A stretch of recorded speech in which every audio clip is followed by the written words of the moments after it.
Vêtement traditionnel au Japon, le kimono est beaucoup moins porté aujourd'hui. Mais alors, que deviennent ceux qui ne sont plus portés ? Certains trouvent une seconde vie en France, à Albi. Caroline et Yuji transforment ces tissus en sacs à bandoulière, tote bag, trousse, porte-monnaie, cadre.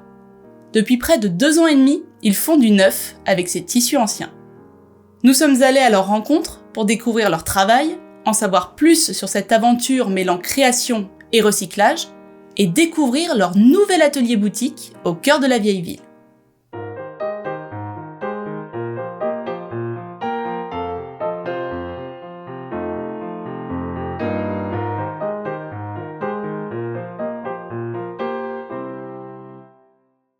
Rien ne se perd, tout se transforme.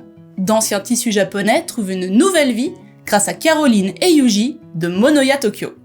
Une idée qu'ils ont eue au Japon en lien avec leur projet de venir s'installer en France.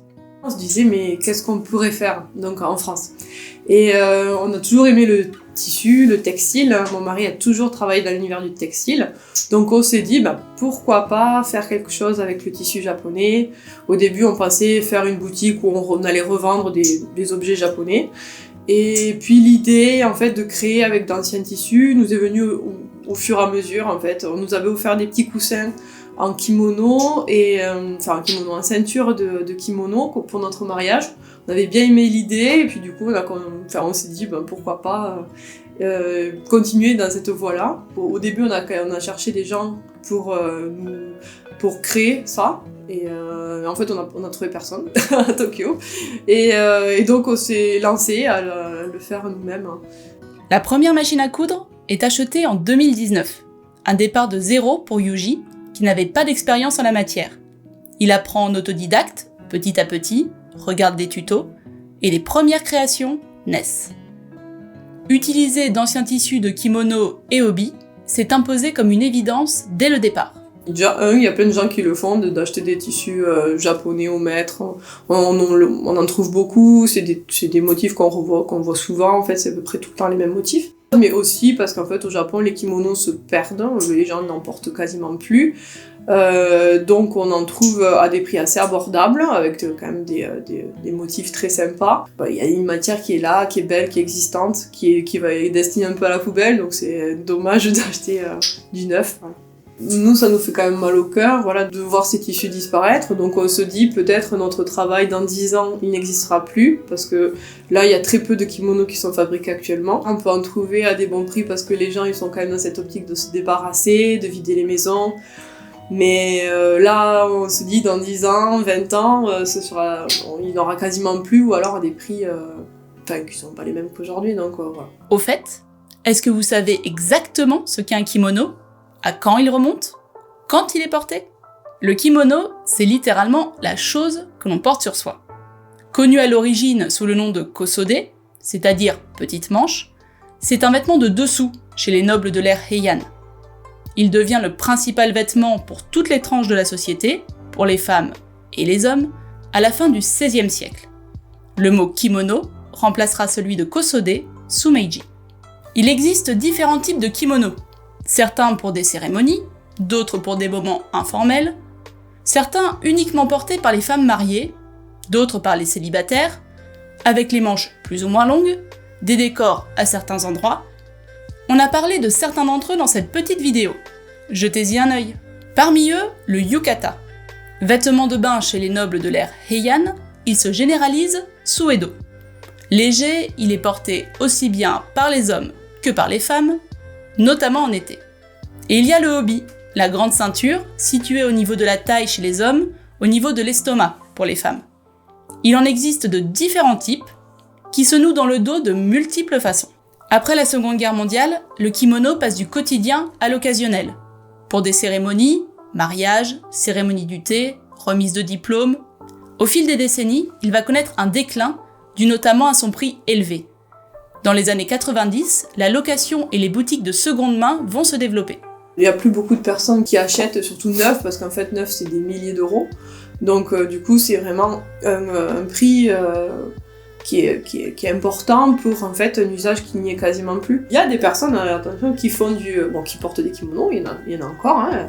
C'est pas la majorité, mais il y en a. Il y a aussi des personnes qui font du remake, ce qu'ils appellent, donc ils refont les kimonos, surtout en robe, en jupe, plutôt en habit, plutôt qu'en accessoire. Après, au Japon, ils sont un peu moins centrés écologie, seconde main, upcycling, c'est pas trop encore je préfère acheter neuf. Caroline et Yuji se fournissent au Japon directement auprès de professionnels en kimono de seconde main. Ils achètent aussi des lots aux enchères sur des sites de vente. Plusieurs critères vont guider leur choix de tel ou tel modèle. Ça peut être en effet la condition de kimono, de la veste ou de la ceinture, déjà qu'ils sont en bon état. Ensuite le motif, que ce soit des motifs qui fassent japonais. Et ça, c'est pas forcément pareil pour Yuji et pour moi, qu'est-ce qui fait japonais, parce que pour lui, il y a des motifs, par exemple des choses très géométriques, des choses comme ça, qui font pour lui très japonais, mais qui pour moi, et je pense pour les Français, moins. On rentre au Japon à peu près 3 mois par an. Et quand on est au Japon, on commence à découper les kimonos, et quand on les découpe, quand on les remet en rouleau, en fait, on décide en fonction. Par exemple, celui-là, clairement, on n'a pas décidé.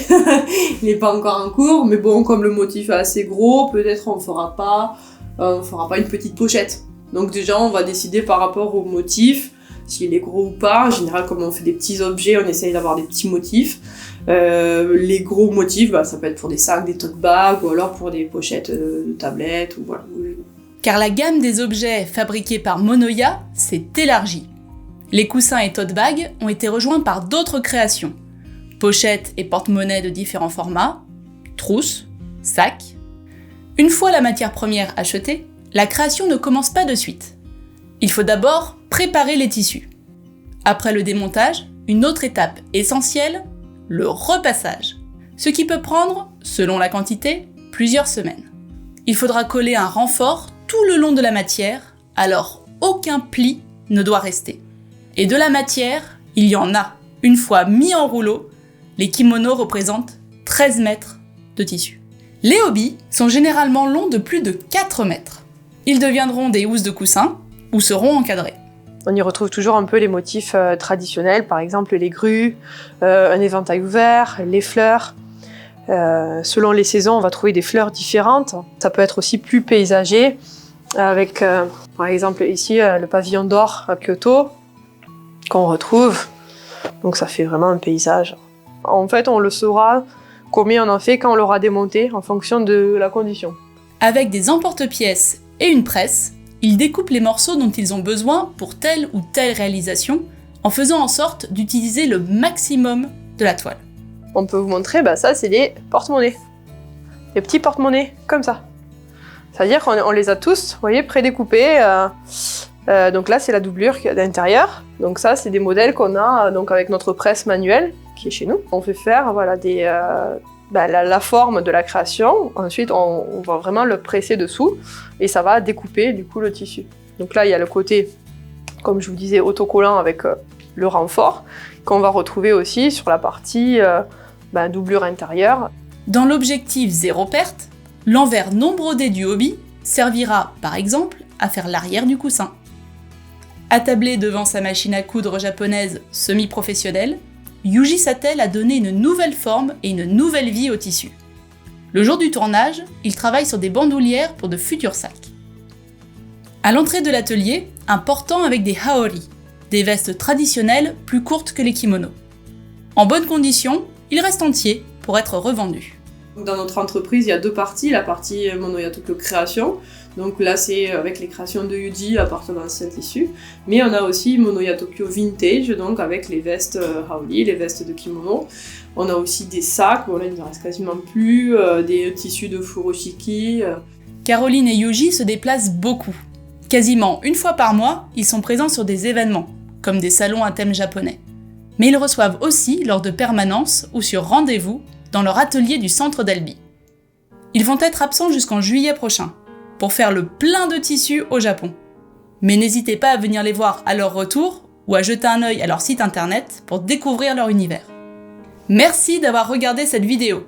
Si elle vous a plu, pensez à liker et à vous abonner. À très bientôt sur Culture Japon.